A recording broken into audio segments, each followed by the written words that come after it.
Hi friends, ഇന്ന് ഞാൻ ഇവിടെ ഷെയർ ചെയ്യുന്നത് പാലക് പനീർ റെസിപ്പിയാണ്. പാലക് പനീർ ഒരു നോർത്ത് ഇന്ത്യൻ ഡിഷാണ്. അത് സിമ്പിളായിട്ട് ഉണ്ടാക്കിയാൽ അതിൽ നല്ലൊരു ന്യൂട്രീഷ്യസ് ബെനിഫിറ്റ് ഉണ്ട്. അത് നല്ല ഫ്ലേവർഫുള്ളുമാണ്. ഇത് ചപ്പാത്തി, റൈസ്, നാൻ ഒക്കെ നല്ലൊരു കോമ്പിനേഷനാണ്. സോ ഈ പാലക് പനീർ പലവിധം ഉണ്ടാക്കും. ഫ്രൈ ചെയ്തിട്ട് ഗ്രൈൻഡ് ചെയ്യാം, പിന്നെ അല്ലെങ്കിൽ ബോയിൽ ചെയ്തിട്ട് ഗ്രൈൻഡ് ചെയ്യാം. ഇവിടെ ഞാൻ ഈസി ആയിട്ട് എങ്ങനെ ഉണ്ടാക്കണം ഞാൻ കാണിക്കാം. ആദ്യം പാലക് എടുത്ത് കഴുകി മുറിച്ചെടുക്കുക. പിന്നെ അതിൽ ഹോൾ സ്പൈസസ്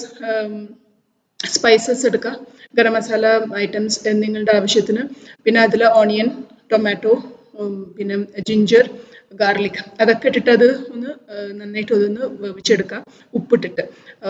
വെള്ളമൊന്നും ഒഴിക്കണ്ട, പാലക് പനീരേ അത് കറക്റ്റായിട്ടുണ്ടാവും. സിമ്പിൾ വെച്ചിട്ട് അതൊന്ന് നന്നായിട്ട് അതൊന്ന് ഇളക്കി കൊടുത്തിട്ട് അത് വേവിച്ചെടുക്കുക. ഒരു 5 minutes വേവിച്ചാൽ മതി, അപ്പോഴേക്ക് അത് നന്നായിട്ട് അത് അങ്ങോട്ട് ചുങ്ങി വരും. പിന്നെ ഇത് റെഡിയായി. ഇത് നന്നായിട്ട് ഇതിങ്ങനെ പാലക് ബോയിലായി. ഒരു 5 minutes ബോയിൽ ചെയ്താൽ മതി. പിന്നെ അത് മിക്സി ബൗളിലേക്ക് മാറ്റിയിട്ട് ചൂടാറിയ ശേഷം നന്നായിട്ട് അതൊന്ന് അരച്ചെടുക്കാം. ഇങ്ങനെ നന്നായിട്ട് ഞാൻ എടുത്തു. പിന്നെ ഇതിന് വതക്കാനുള്ളത് എന്താണെന്ന് നോക്കാം.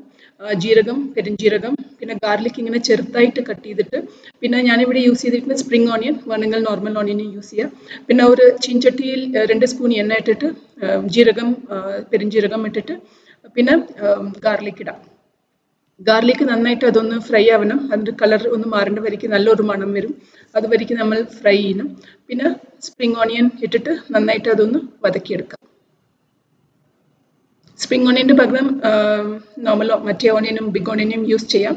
പിന്നെ ആവശ്യത്തിനുള്ള മസാല പൗഡേഴ്സ്, മുളക് പൊടി, മഞ്ഞൾപ്പൊടി, മല്ലിപ്പൊടി, ഉപ്പും ആവശ്യത്തിന് ഉപ്പും ഇട്ടിട്ട് നന്നായിട്ട് അതൊന്ന് ഇളക്കിയിട്ട്, പിന്നെ നമ്മൾ ഈ അരച്ച പാലക്ക് അതൊന്ന് അതിൽ ഒഴിച്ചിട്ട് ആവശ്യത്തിനുള്ള ഒരു വാട്ടർ ഇട്ടിട്ട് നന്നായിട്ട് അതൊന്ന് തിളയ്ക്കാനിടുക.